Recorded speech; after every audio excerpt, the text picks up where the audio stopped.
And sisters, good night. I'm not a politician.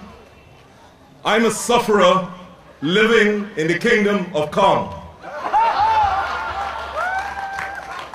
We are all sufferers living in the kingdom of Kong. I cannot compete with the eloquence of the speakers who have gone before, because the passion of the politics that they believe in is great. I am here as a guest speaker to talk to you a little bit about history, because before we could know where we are going and what our destiny is, we need to understand what our history is.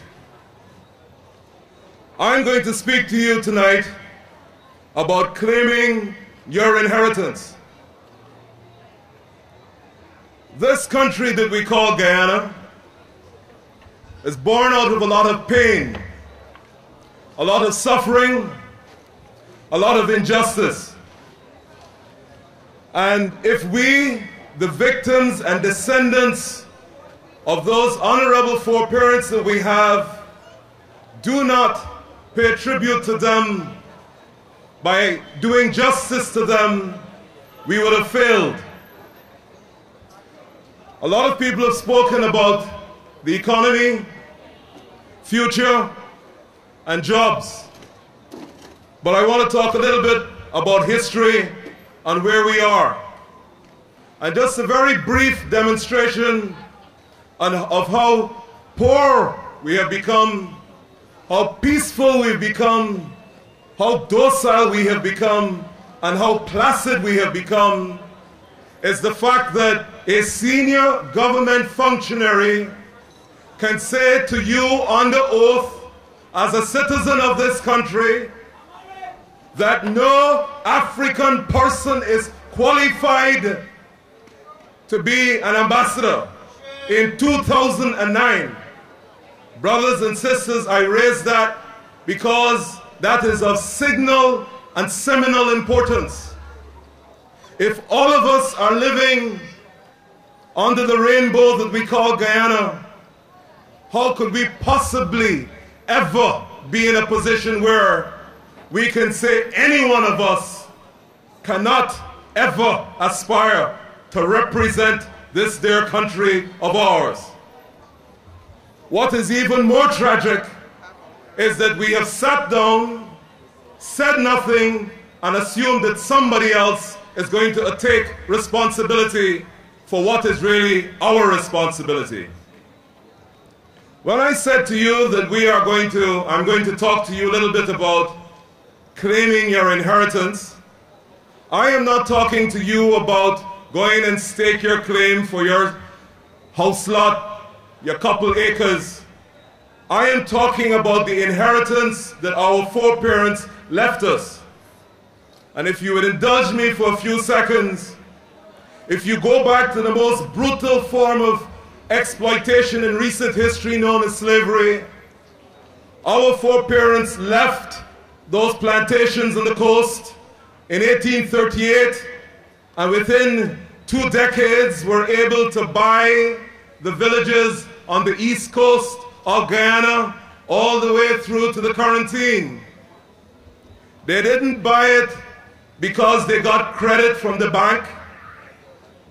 They didn't buy it because somebody was willing to lend them money. They didn't buy it because the white oppressors felt guilty and all of a sudden decided that they would share the spoils.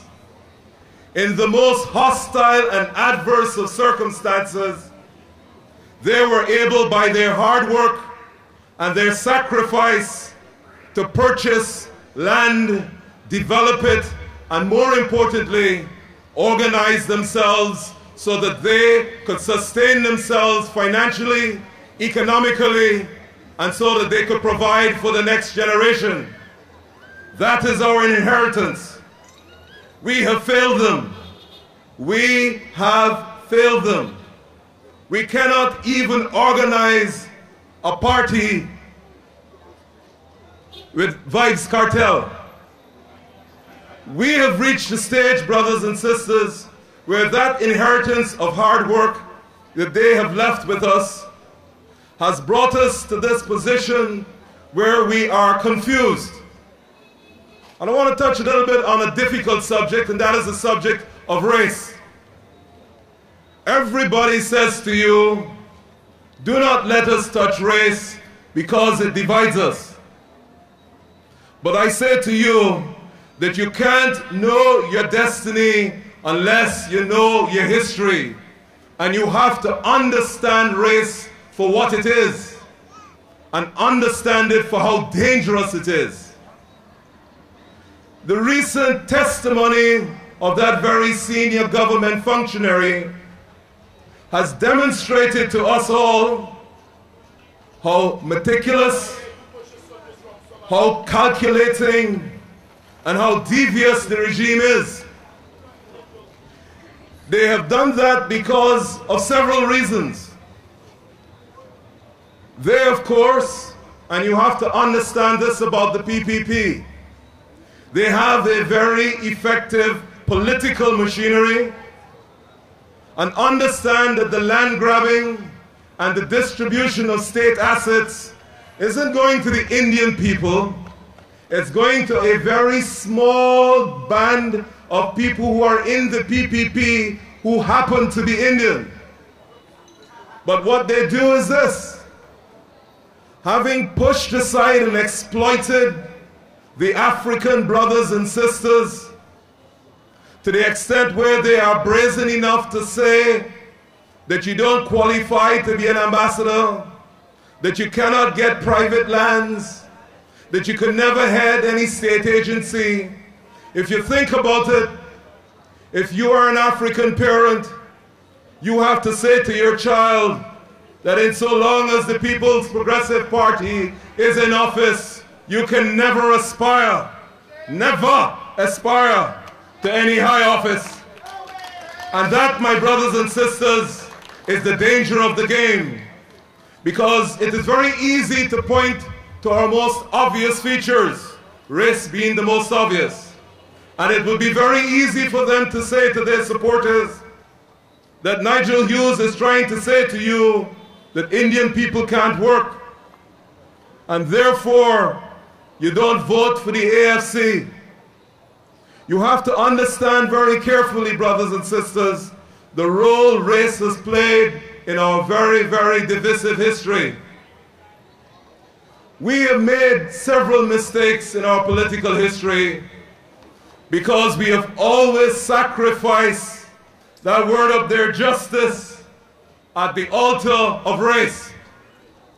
Whether we did it in the 70s or as we are doing it now, we always sacrifice justice for race and kin.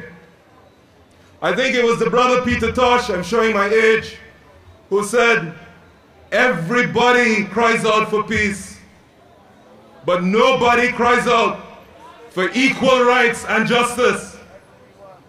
And I want to talk a little bit about equal rights and justice, brothers and sisters. You see, the propaganda machinery known as NCN and GINA are going to say to you that progress has been phenomenal. You have got water, you have got a house lot, and you have seen progress. You can go and fet every weekend in the stadium. And we give everybody a town day. But think about it. In this kingdom of Kong, of 83,000 square miles, why the hell should I be happy because you feel you give me a house lot? I am entitled to more than a house lot. You are doing me no favors by telling me that you give me a house lot. And then they play the most beautiful of race cards. They tell you that when the PNC been in office, how long ago was that? 20 years ago. You never get a house lot. How could you in this day and age use a benchmark that is 20 years old? Blackberries ain't 2 years old and we are already ready to get rid of them. How could somebody say to you as a young person, where technology is changing by the week, that you must adopt benchmarks that are 20-something years old. You have to understand, brothers and sisters, that it is your destiny. And my responsibility in the AFC is to ensure that the legal environment that has kept us enslaved since the 1650s and continues to keep us enslaved today must change. Let me tell you a little bit about what must change, and I speak to you here personally, because I say to you that whoever we elect, whenever we elect them, even if it's the AFC, they have to bring that constitutional change, or we will remove them, brothers and sisters. You remember, a lot of you young people were not here in 1980 when the then comrade leader decided he was going to change the constitution of this country to give himself the powers of king, to make himself immune from suit, to give himself the power to remove who he wanted from any office whenever he wanted. All of us said that that was a King Kong constitution.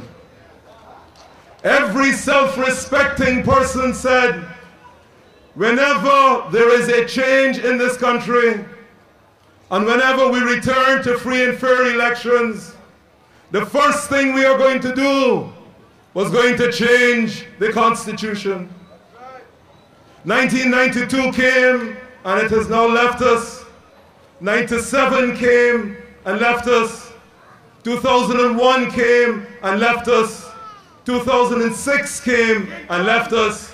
We're in 2011, and would you believe that people who are aspiring for political office in this country have the temerity to say to you that we don't need to change the Constitution? King Kong Constitution! You have to understand that just as how the colonialists brought into effect the vagrancy laws after the abolition of slavery so they could remove the brothers and sisters from hanging on the street corner so that they couldn't plan the revolution, it's the same way the present political class, and I make no difference between the principal parties that have led us, can get together and pass a piece of legislation that says that the leader of the party can recall a candidate whenever he feels like, a person that you might have selected, and we call that progress.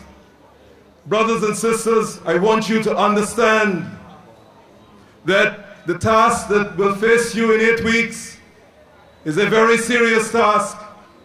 I don't want you to be swayed by emotion by anybody, whether it's the NCN, the PPP, APNU, the AFC. I want everybody to think and think deeply, because the one thing we have left, and in some cases the only thing we have left, is our mind.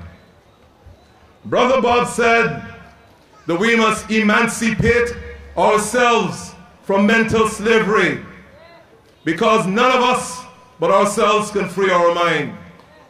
I say to you in 2011, before we can emancipate ourselves, we must first ensure we cultivate our minds. You see this foolishness that the young people are talking about? I don't know if I am going to vote, and I don't know if it make a difference. Let me tell you that your sisters and grandmothers and grandfathers have given their blood unpaid for the day when you have the right and privilege to walk into the box, to vote without picking up arms, and for you to dishonor them by saying to them, you ain't know if you're going to vote, is the ultimate sign of disgrace to not only yourself, it's your people and the country. Because understand, brothers and sisters, in this new world of ours, It's no longer going back to the days of armed struggle. Of course, you, as the Americans do, reserve the right to do that if the circumstances necessitate it. Understand that at the forefront of the battle for your rights, my rights, and all of our rights, irrespective of our culture, our race, or ethnicity, is the right to vote. And even if you are not persuaded by the brothers and sisters who might not have addressed you tonight, do not disrespect the people and do not disrespect the blood that has been sacrificed to give you that right. It has been abused in the past, and I am sure people will attempt to abuse it in the future. But if you intend to stand by for justice, equal rights, understand that it is your obligation to vote. So I say to you tonight, I am not a politician, but I understand how important it is that we make sure that never again will we give any person or group of persons the absolute power that is given to them under this Constitution to rule over us. I want us to commit tonight that any party that assumes office, whether it's a coalition, a single party, and most likely the AFC, that within the first year of office, we dismantle this Constitution that we have. But it's not only the Constitution that has to be dismantled, brothers and sisters. We cannot have a system which says that because you have a simple majority in Parliament, you must exercise 100% of the power. Never. None of our African, Indian, indigenous, Portuguese, none of our ancestors sacrificed so that 51 could ever equal 100. We have to change this so that whenever they abuse power, brothers and sisters, whether it's in the first 90 days or in the last 30 days of the regime, we have the right to remove them before elections. The power must come to the region. How could I, as a sufferer in Georgetown, tell you in Linden what is good for you?